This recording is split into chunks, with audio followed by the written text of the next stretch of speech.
Good afternoon, team. Good afternoon, team India, team Australia.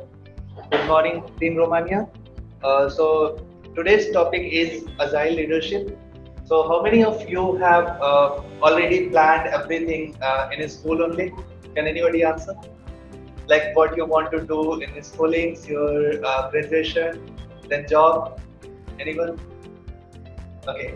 So I have seen in my college time and in school time also, we had a lot of friends who has a very smooth schooling, and then after they had planned everything, like what they are planning to do in future. They want to choose mathematics stream or biology. They want to become doctor or engineer. So I of course I did not had such plan. So I was just doing my schooling and I was just completing my schools. I was learning, but I had no plan that I have to become IAS or I have to become engineer. So it was my journey. So what we call them accountant. They have all the accounts detail, like what they want to do and what they want to learn in future. What they have to do. All the strategies are pre-planned, and if they fail, they break. They will be broke down because they have all dreams aligned, and suppose they are not fulfilling them, then probably they will fail. But what we had a very proper way of learning, and we were learning from our failure. We were falling, we were again getting up, we were trying again, and somehow we succeed. Here, I would like to tell you, I was born in mid 80s, and I was the lucky kid who had real friend, real games, and in Agile Leadership, I can connect my childhood game. There was a game we had a ground game that was like 15 into 15 meters square, and we were dividing those square into four parts. And the boundaries were again, those boundaries has 1 meter boundary, 1 meter width boundary, and there were two teams of six people. So one person from that game. Suppose one will be inside this boundary, and one team will be like they have to choose one leader. That leader will cross all the circle, all the squares, and then he will win the game. But we were playing as a team. We were not playing as individual. We had some plan, and every time we had to take proper decision. Like okay, X person is going to cross the circle. So we were helping them out. We were keeping those people to keep them engaged so that one person can cross all the circle, all the game. Okay, and we were trying to win. So everybody was competing with every single person, and we knew it. And suppose we were failing for the some reason, we were trying to overcome. We were trying to make another strategy to win the game next time. The same way, if I talk about Agile leadership is the same game. So here we have to compete with our competitors, not a team, not a manager, not a leader, but everyone from the organization with everyone of the competitor organization. So first thing, when we reach to account department and we ask, okay, who is our competitor, and they never know. Okay, X person is competitor, so they don't bother about like okay, for which company we are competing, or they will simply answer, okay, sales team will know who is our competitor, and we are working on account department. We don't have such adequate knowledge about what who is our competitor team. So there we start failing. There we start failing with competition, what we have right now in the real market. Okay, so I would continue with the few points that suppose we have a team, we have n number of people working as silo team. Like okay, one team will be very expert for UI development, one team will be very expert for backend development, one team will be very expert for suppose QA perspective, and one team is suppose managing, or a level of different managers are managing all the teams.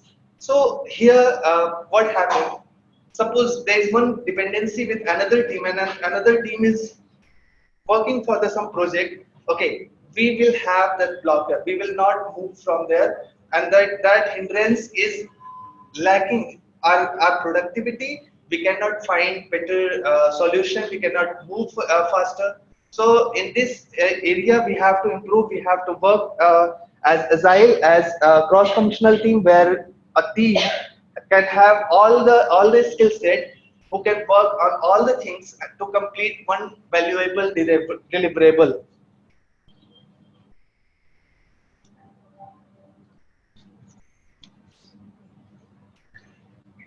I will mention top unhealthy leadership behavior that are those are causing our failure. And very first of them is like telling the team how to do your job and manage their daily task. And this is the one reason for failing any complex challenge. We cannot get them. So telling the team, like, okay, one person is coming from a very expert domain. Suppose he had worked on healthcare domain. He comes into the team, he has great experience, he has great way of doing something.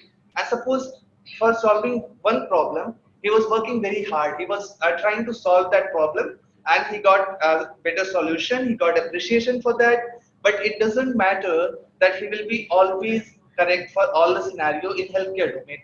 And suppose there are four way of like saying, okay, do this job in my way. So those I'll come again on different slide. I'll explain that every point. Then top down decision making, no input from team. We have seen in traditional management, all decision makers are on high level. They don't listen our team members, they don't listen creativity of team members, they don't understand, okay, they will also have better solution and they may give you better solution, or the optimized solution which can solve the problem. Or suppose I am manager, I have done few job that was very good and that was done properly, but the way I have solved the problem is not the only one way. There may be different approach to reach the same goal. So we have to listen, we have to understand them, and then we have to proceed. No clarity on vision, direction, or measurable goal. So whenever we are going to plan something, whenever we are going to work on any task or any challenge, of course there are a lot of ambiguity. We cannot say 100% clarity will be always there. But yes, we can plan our things, we can understand our problem, we can just make some optimization, we can just find some goal. Okay, we have to reach there and we have to plan that thing and we have to work accordingly. That should be there. If we are lacking, we will fail. Command and control style of leading, the same topic I talked about the first slide also. Command and controlling, what is command and controlling? The same I was saying, I am perfectionist. Okay, so that is the biggest problem. If someone is coming with some domain and he's saying, okay, you have to do something in my way only, that is the biggest problem. And we say, okay, you cannot solve each and every problem in the same way. You will have different approach, you will have a different way of doing any problem, any solving any problem. That may be one reason. The second point, I'm always right. So whatever I am saying, that is always right because I have better experience, I have done this thing several times. So what solution I am proposing will be the best solution. And that doesn't work because it will maintain one gap between you and your team, because you are not working with your team, you are working like on top of the team. You are just giving instructions to the team and team is working on your instructions. They are not putting their creativity, they are not putting any solution what they have, they are not innovative, they are not creative anymore. So that is one problem. I don't trust my team. So the same thing, when we are working on a very complex environment and we are afraid to fail. Okay, and we try to force our team to work on the particular strategy, you have to work on the particular way of solving the problem. Okay, and in that scenario, they don't talk to team members, they don't trust them, they don't understand what they are doing. Okay, that was the another reason. I like authority. That is the biggest ego problem. When a team is managed by a manager and who has ego problem that no, you cannot make any decision, you cannot apply your solution. I am the boss, I have to do this thing, I will manage this team. And that is the problem. That will start failing because he is not able to listen. And the good listener can make a good leader. So you have to listen, you have to understand what your team is thinking, what solution they can propose, and you have to analyze that as per your past experience. And if you find better solution, you can implement that. If you even don't find better solution, you can appraise them. Like, okay, you came with better solution, you came with better creative idea. Okay, let's implement. Even though we fail, but we will learn. So this will be again, this will be helping for them for continuous learning.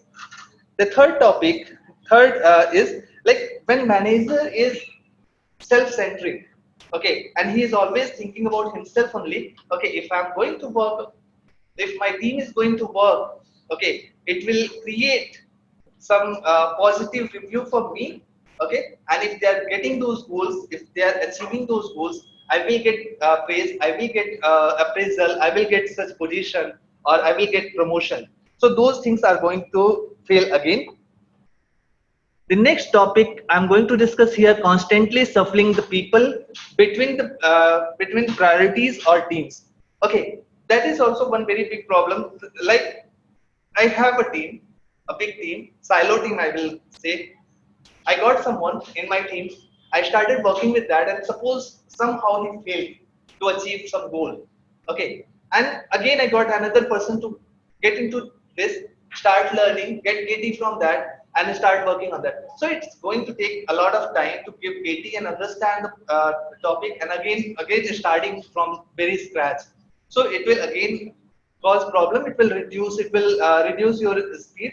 Okay, so it will resist you to get your goals. It will resist you to achieve organizational goal and the team goal always. Tactical focus, no strategic foresights.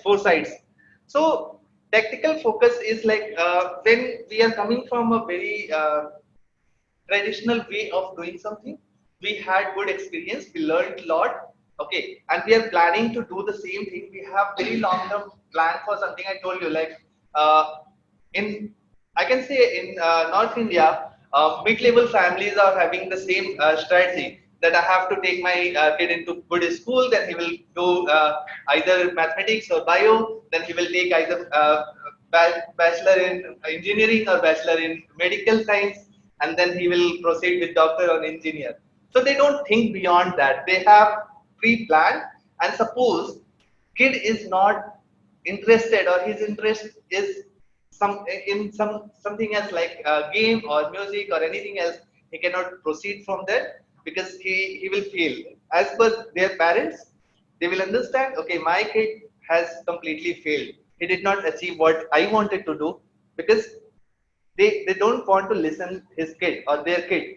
They are always forcing them to follow their plan, their strategy, what they want to achieve. Okay. Change resist and no change management plan. Change resistance means they are not ready to adopt changes. They are not ready to understand what we have to do. They are not ready to acquire knowledge as per the time. Okay, because they have good experience. They are having good success ratio of doing the same job. So what they have strategy that, like, okay, if I'm going to change, it's not going to benefit my organization, or it's not going to benefit me for my personal growth. So that is one more problem. Not investing in learning about enterprise agile. Of course, I told you, all managers who is not agile, they are thinking traditional way is the best way to achieve any solution. But I can say here, the 19th century problems and 21st century problems cannot be compared, cannot be same, and you cannot provide the same solution base for the 21st century's problem as you were applying for 19th century problem.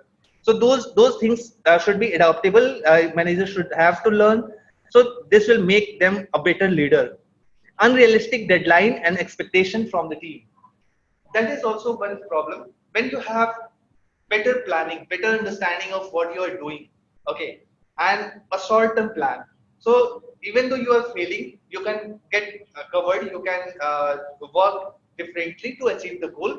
But if you are working with a traditional way of doing, you have long-term plan, you have um, created something like, okay, I have to do this in certain time, okay, and you are forcing your team members to do the job, even though I mean by hook by crook, even you die, but you have to finish it. So that's the problem. You have to plan properly, and you have to break down the task in a small task and do the necessary job accordingly. Here I have a success factor for organizational change. Leadership and guidance, not command and control. As I discussed, the team should be working on um, single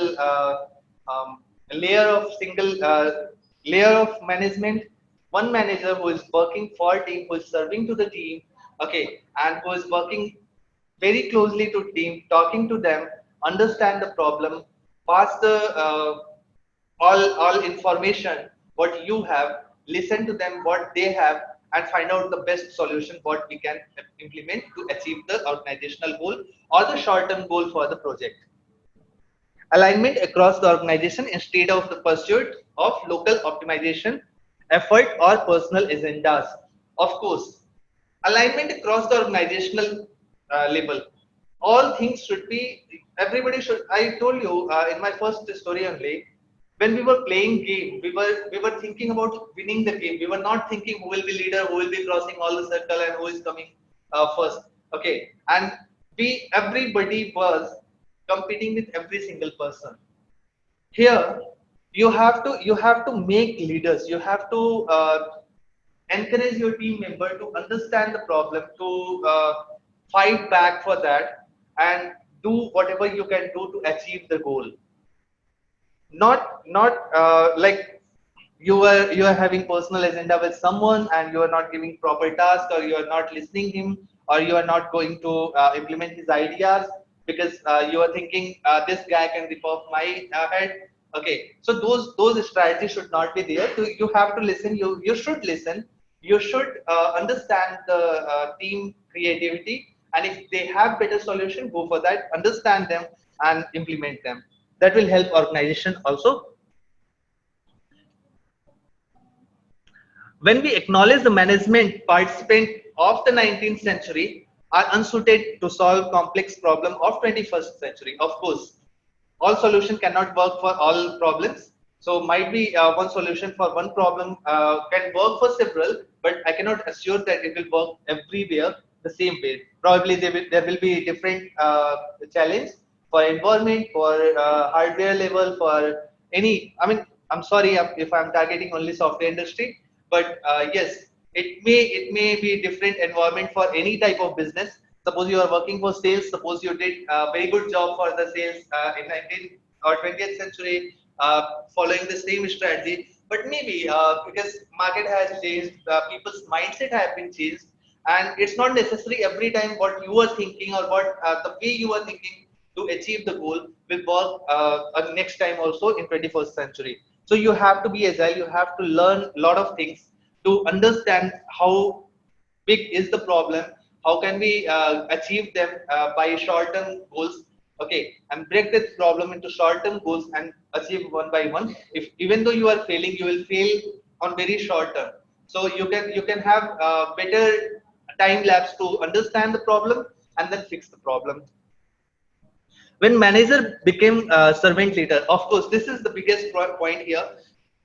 We don't need manager, we need servant leader. Servant leader means who is working very closely with you, who is understanding your problem, who is talking to you, who is able to understand what you have, ready to adopt any change, and then they are working closely with the team where they can find out all the problem and the solution. They can understand, they can work closely with you, they can knowledge transfer to the team and encourage the team member to solve the problem.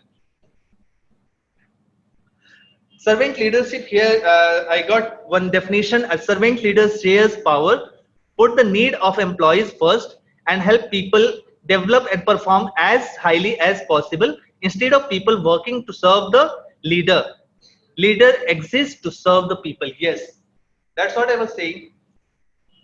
Leader is not mentoring the team. I mean, mentoring is different word.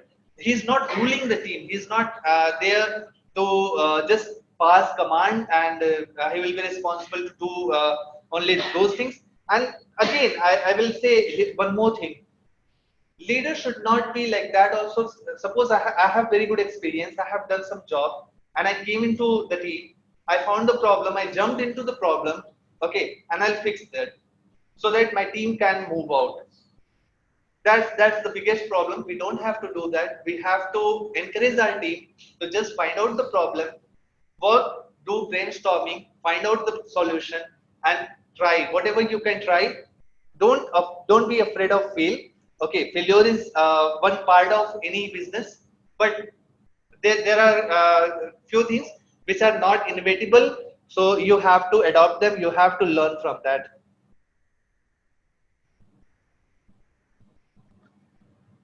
Servant leadership is characterized by service to others. You have to serve to others. You have to find out the problem, and you have to solve them. You have to understand your team member, what they are doing, what is their problem, what is their hindrance, or what is blocker for them, and you have to solve them. You have to understand, and you have to motivate them. Like, okay, this strategy can work for you. Just try. Or if you have a team, big team, you can talk to them and find the solution so that he can move from there, and he can continue working on that. Promotion of community. Of course, you have to promote your community. Creation of shared vision. I told you, as a team member, as a team, if you are working on a problem, you will get several solutions. You can analyze those solutions, and whichever is going to work, okay, as per your past experience, you can try that and you can solve that. A shared decision making process. A shared decision making process is like, okay, we have five solutions. We got five solutions from different team member. Now we are going to analyze that problem, solution, and we are going to approach the best one to solve or give a try. That is one another one. Agile transition, intent-based leadership. Here we have a few points. The participant of intent-based leadership are as follows. Create leaders, not manager. I said a leader can walk along with your team, but a manager is like, he's giving command. Okay, go and do this. So he's not ready to adapt the change. He's not ready to understand what problem is there. Okay, he will just give an instruction. You have to do this way. You have to solve this problem by this way. Okay, and if you are failing, he will be very upset. But if he's working along with you, he's a good team. Suppose he was promoted from a good team member. He was a good listener. He was a good doer. So he will be working along with you. He will try to understand the problem and he will solve that problem. That's the best process of any best leader. Then resist the urge to resolve problem of the people. You have to resist. Take deliberate action. You have to take deliberate action of any problem what you are getting or any failure, and you have to work towards that. You have to solve that. That is the best leadership quality. Specify your goal, not method. Again, when we are working for a project or organizational goal, we have to target the goal. We don't have to be very strict with the process what we are going to follow. Maybe I said prior also that one problem can be solved by several different way. So which process is going to help you, which process is going to solve in different environment, may be different, and you have to listen your team member. You have to analyze the problem. You have to understand them, and then you have to find the best solution possible. Empower your team. Empowering your team is best thing to make them leader, to make them individual contributor. They should not be micromanagement managed. Like I have very bad example here.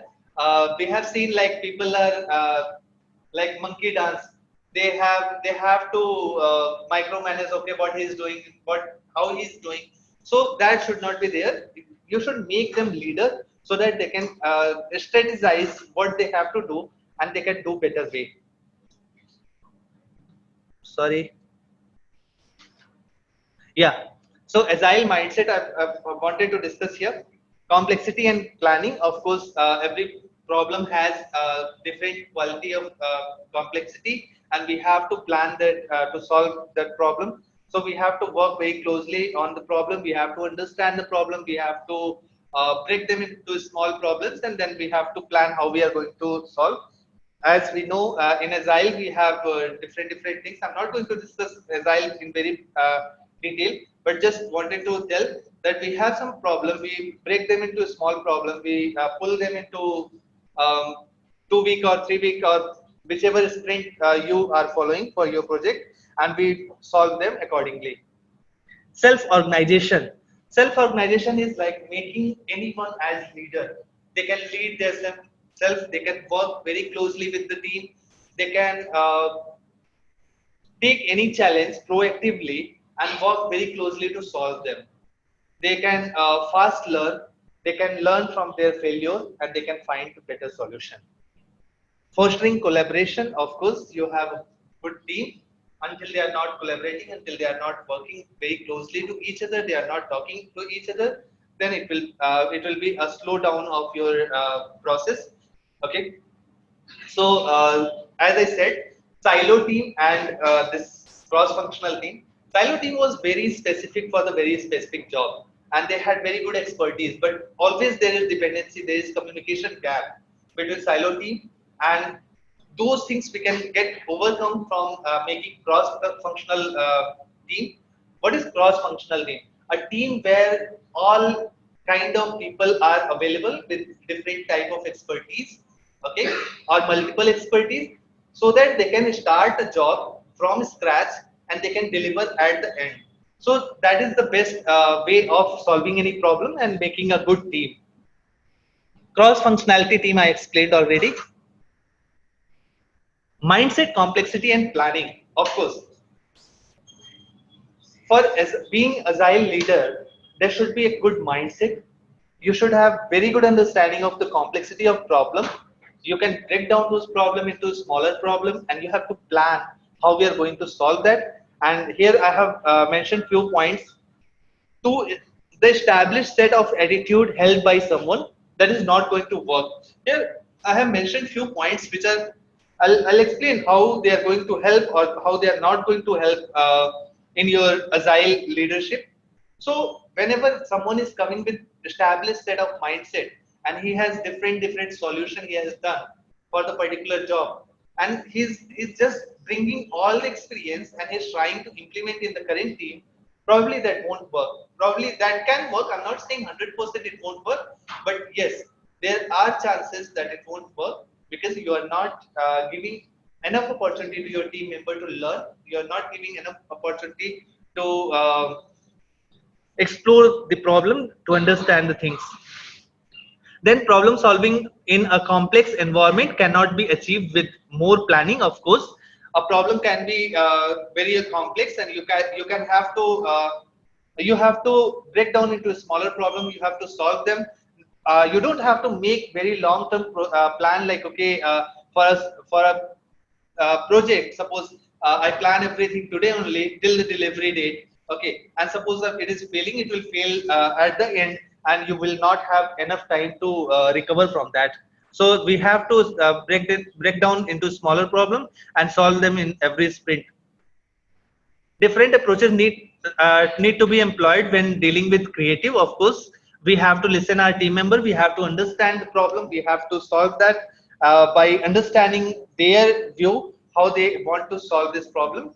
Then again, different approach need to be solution in uncharted territory. For example, empiricism or lean. Yes, as I said, traditional things are coming from experience. Traditional problem solving or traditional management was like what I have done in my past. I will be expert for solution, subject expert for the particular problem, and I can manage those team only. but here we have different way of working. We are not a subject matter expert, but yes, we can work with cross-functional team, because we are not going to work on very closely, like we are not going to solve their problem. What is our job? Our job is improving our process, or people development, or coaching the team. So we have to improve the process. What organizational process we were following to solve the problem, we have to work on that very closely, and we have to solve that. The second one comes people development. Yes, of course, learning process of people is very important for any organization. Until we don't have learning environment of your team, they won't achieve all the goals. And coaching the people, you have to coach your team. See, I'll give you a very small example here. You cannot say a coach can make all the goal in football game. For American guys, I'm talking about soccer. So it's not necessary every goal can be done from coach, because he has to play, he has to coach that. But the team member who is playing on the ground, they will have to make goal, not to the coach. So those things we have to keep in mind. Focus on delivering values. Here I'm talking about the working solution. When we are going to deliver something, we have in agile process, there is very good thing. There were two process lean that was followed in any manufacturing unit. Like I remember, I think Toyota started lean process, which was responsible how they are going to manage uh, inventory, how they are going to manage development, how they are going to manage manufacturing unit, and those things. But here, you cannot go in software industry. You cannot deliver whole car. You have to start with something a smaller one, for first roller, then scooter, then bike, and then car. So this way I can explain you. Here I have mentioned few points like imprisoned transparency, inspection, and adoption. Of course, we have to maintain transparency between the management and between the team member, what we are doing. Everybody should know. That's what we are following Scrum meeting every morning. So in this, we explain what I did yesterday, what I'm going to do today, and what problem can I have, or what may be a blocker for me for today to complete my job. If I don't have, I will not. So those things, inspection, what problems are there and how they are going to solve. Adoption, the same way, when you are working for a problem, you have different approaches, you got different solutions from your team member. You have to listen them, and you have to understand, adopt them. The change, iterative, iterative and incremental is very good topic here. So when we are working very closely on one project, and it's suppose a sprint basis, so every 2 weeks we have to plan something, we have to design that thing, then we have to work on that, we have to test, and we have to retrospect all the things what we have done in past Scrum. We have to learn all our fault, and then we have to solve in the next iteration. That is the best way of doing any job. And here we will receive always a working product in every sprint, maybe a two sprint. But yes, we will have a very functional project or deliverable after every second sprint. It depends on project to project. Then again, accept that failure is more than an option, but inevitable. So failure is a process. Failure is a part of your success. Okay, so you cannot ignore that. You have to accept that, because you cannot. It cannot be avoided, and we learn from our failure. We always improve what mistake we had done in past. We retrospect them, and then next process we are going to implement properly. We have to solve those problems what we were lacking last time. Then willingness to adopt the change. Of course, whatever changes are required, we have to understand those problems. We have to find out what best solution can be. We have to understand the agile process also, and we have to adopt them as soon as possible. We have to be very quickly learner from every single mistake. Here I have shown one image that is showing you PDCA cycle. PDCA cycle is like what we are planning to do. Then we are going to do that. We are checking that what was expected solution and what we have received after the job done, and we are going to retrospect again, and we are going to solve that. Self-organization, again I said how you can improve your organization,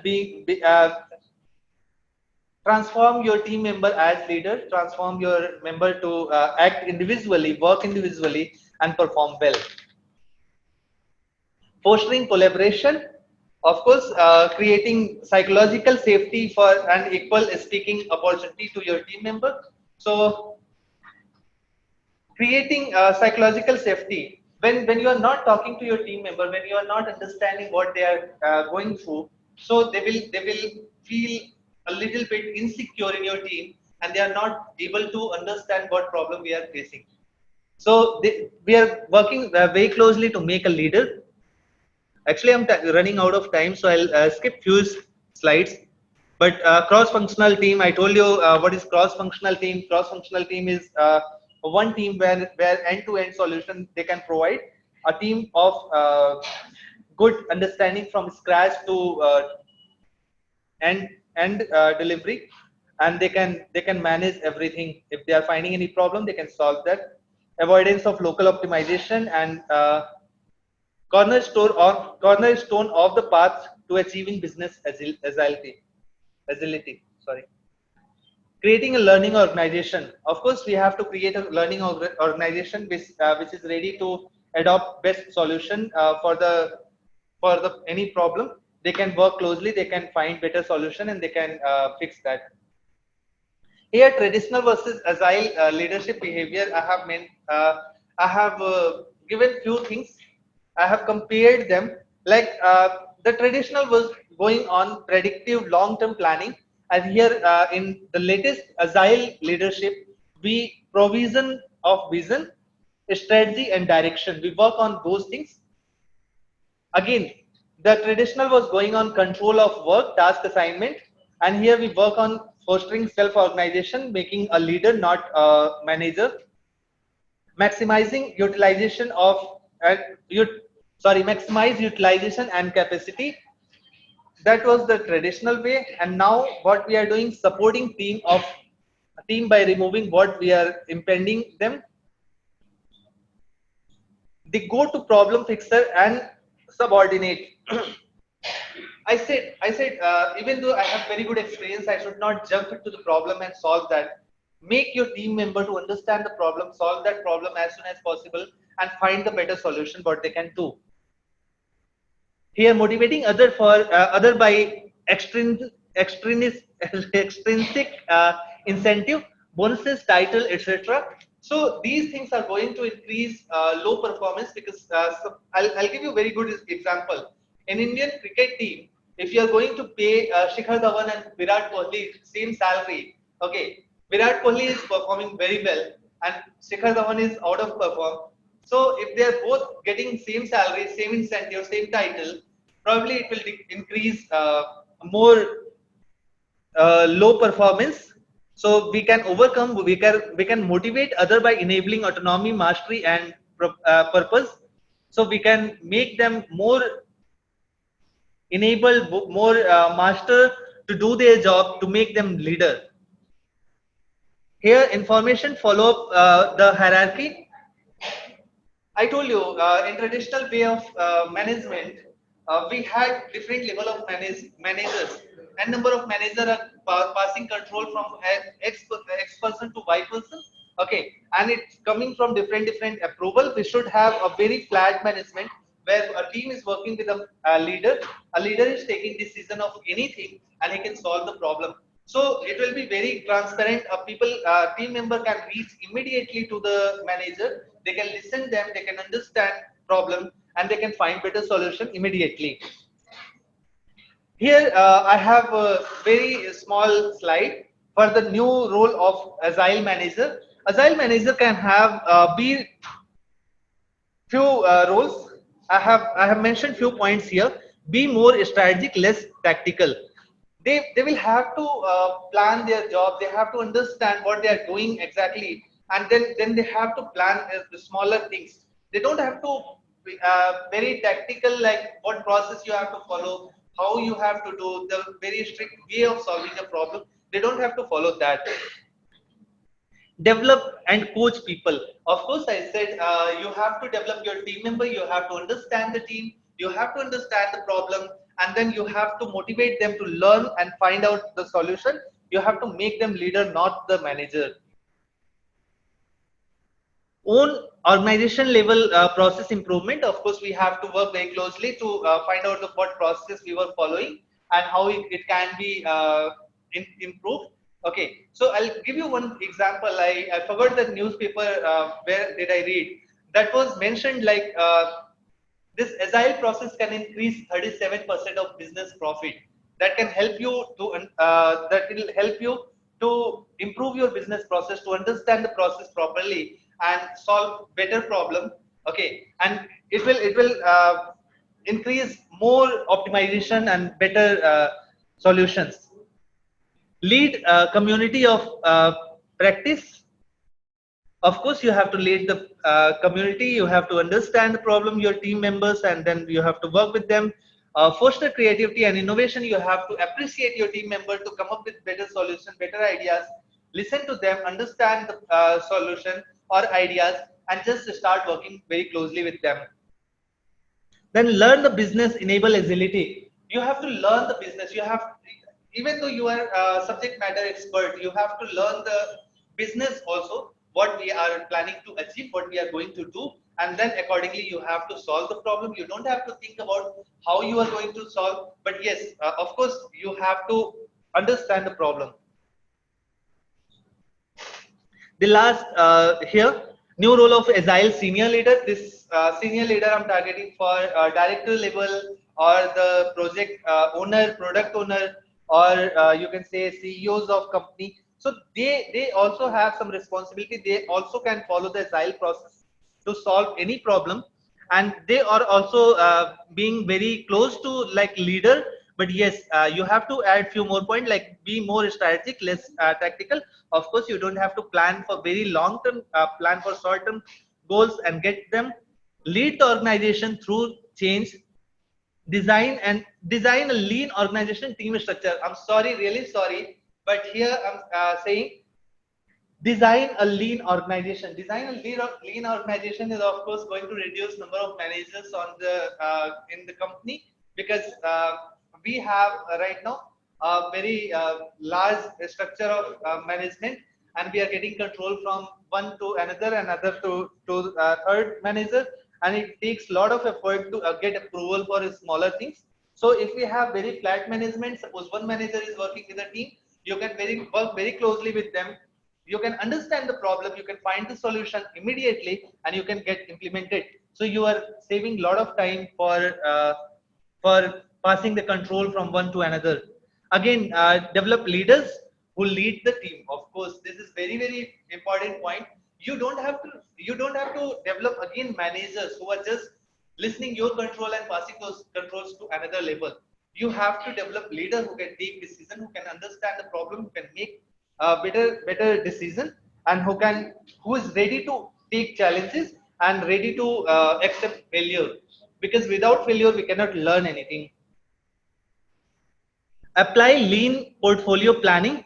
Of course, the same way I told you. So you have to apply lean portfolio planning.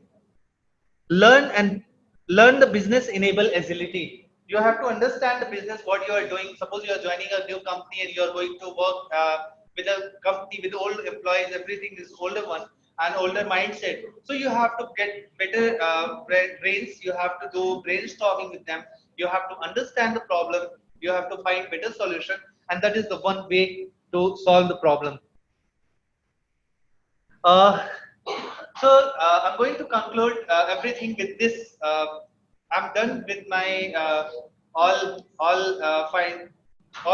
solutions, and that's all. Thank you.